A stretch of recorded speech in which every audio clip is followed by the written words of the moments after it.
Isaiah chapter 36. Sennacherib invades Judah. In the 14th year of King Hezekiah, Sennacherib, king of Assyria, came up against all the fortified cities of Judah and took them. And the king of Assyria sent the Rabshakeh from Lachish to King Hezekiah at Jerusalem with a great army. And he stood by the conduit of the upper pool on the highway to the washer's field. And there came out to him Eliakim, the son of Hilkiah, who was over the household, and Shebna, the secretary, and Joah, the son of Asaph, the recorder. And the Rabshakeh said to them, "Say to Hezekiah, thus says the great king, the king of Assyria, on what do you rest this trust of yours? Do you think that mere words are strategy and power for war? In whom do you now trust, that you have rebelled against me? Behold, you are trusting in Egypt, that broken reed of a staff, which will pierce the hand of any man who leans on it. Such is Pharaoh, king of Egypt, to all who trust in him. But if you say to me, we trust in the Lord our God, is it not he whose high places and altars Hezekiah has removed, saying to Judah and to Jerusalem, you shall worship before this altar? Come now, make a wager with my master, the king of Assyria. I will give you 2,000 horses, if you are able on your part to set riders on them. How then can you repulse a single captain among the least of my master's servants, when you trust in Egypt for chariots and for horsemen? Moreover, is it without the Lord that I have come up against this land to destroy it? The Lord said to me, go up against this land and destroy it. Then Eliakim, Shebna, and Joah said to the Rabshakeh, please speak to your servants in Aramaic, for we understand it. Do not speak to us in the language of Judah within the hearing of the people who are on the wall. But the Rabshakeh said, has my master sent me to speak these words to your master and to you, and not to the men sitting on the wall, who are doomed with you to eat their own dung and drink their own urine? Then the Rabshakeh stood and called out in a loud voice in the language of Judah, hear the words of the great king, the king of Assyria.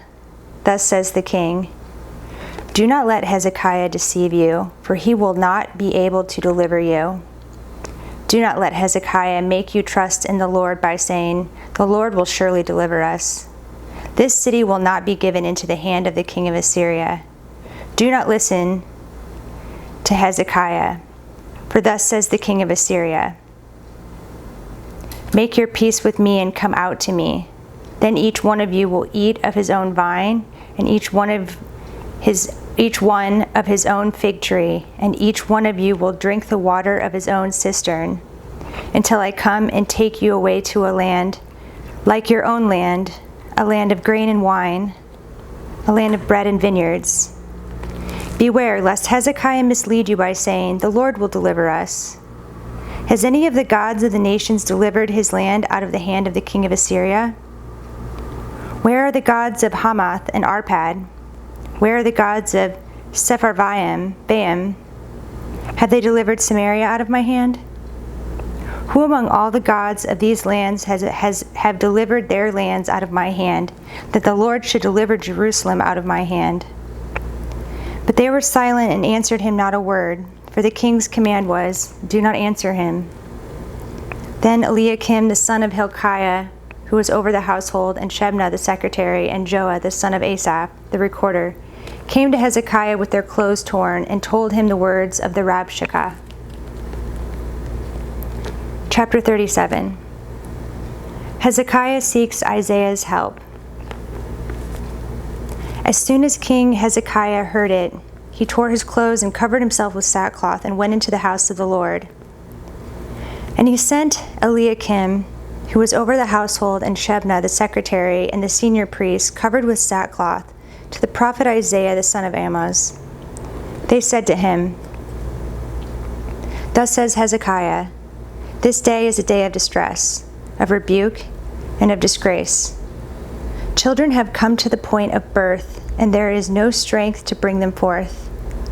It may be that the Lord your God will hear the words of the Rabshakeh, whom his master the king of Assyria has sent to mock the living God, and will rebuke the words that the Lord your God has heard. Therefore lift up your prayer for the remnant that is left."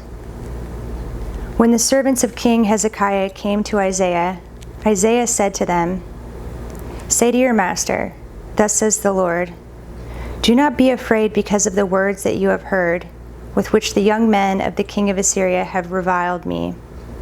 Behold, I will put a spirit in him, so that he shall hear a rumor and return to his own land, and I will make him fall by the sword in his own land." The Rabshakeh returned and found the king of Assyria fighting against Libnah, for he had heard that the king had left Lachish.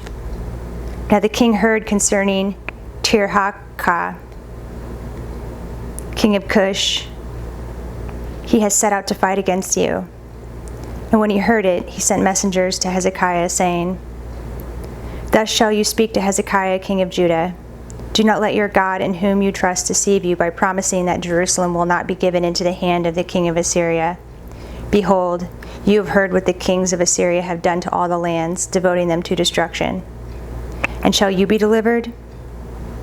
Have the gods of the nations delivered them?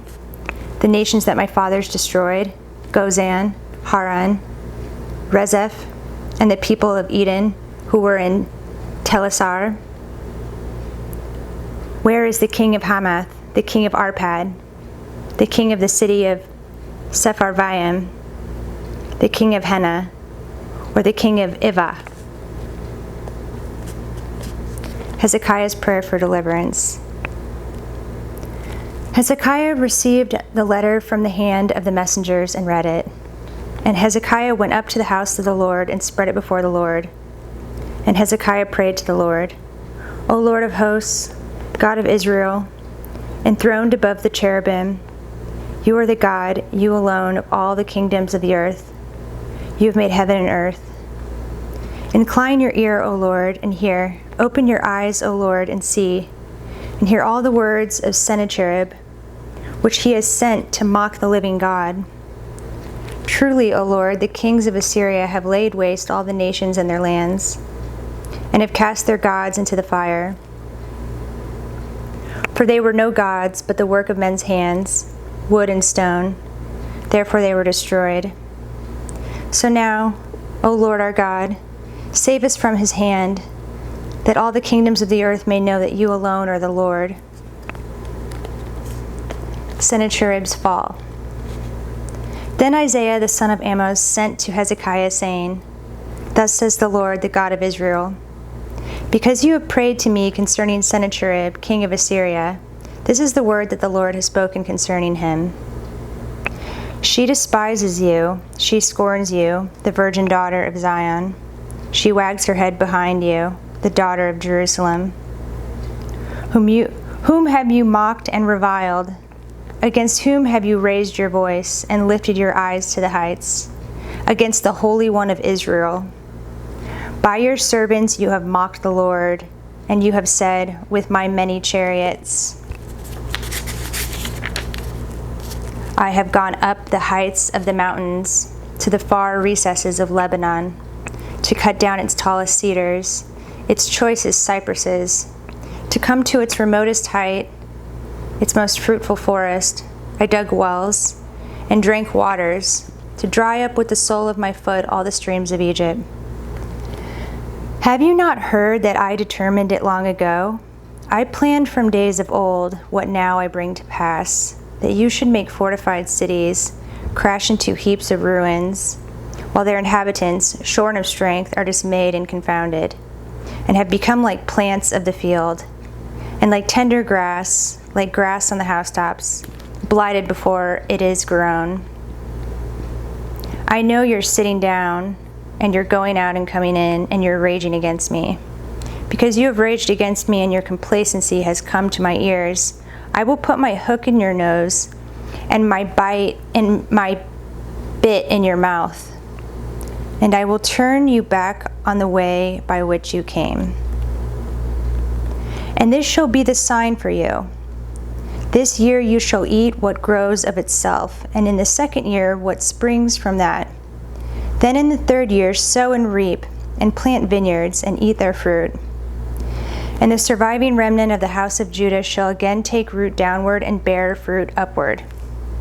For out of Jerusalem shall go a remnant, and out of Mount Zion a band of survivors. The zeal of the Lord of hosts will do this. Therefore, thus says the Lord concerning the king of Assyria, he shall not come into this city, or shoot an arrow there, or come before it with a shield, or cast up a siege mound against it. By the way that he came, by the same he shall return, and he shall not come into this city, declares the Lord. For I will defend this city to save it, for my own sake and for the sake of my servant David. And the angel of the Lord went out and struck down 185,000 in the camp of the Assyrians. And when people arose early in the morning, behold, these were all dead bodies. Then Sennacherib, king of Assyria, departed and returned home and lived at Nineveh. And as he was worshipping in the house of Nisroch, his god, Adrammelech and Sharezer, his sons, struck him down with the sword. And after they escaped into the land of Ararat, Esarhaddon, his son, reigned in his place.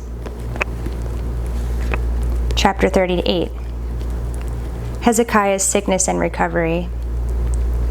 In those days Hezekiah became sick and was at the point of death.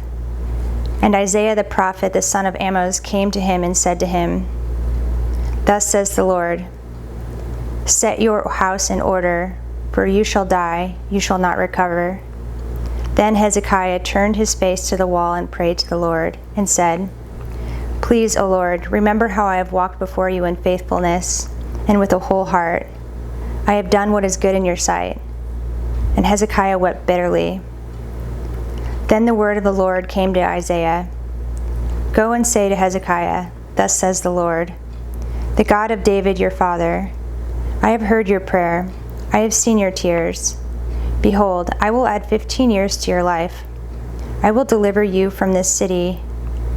I will deliver you and this city out of the hand of the king of Assyria, and will defend this city. This shall be the sign to you from the Lord, that the Lord will do this thing that he has promised.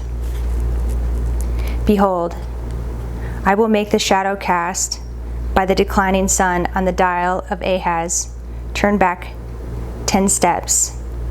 So the sun turned back on the dial the 10 steps by which it had declined.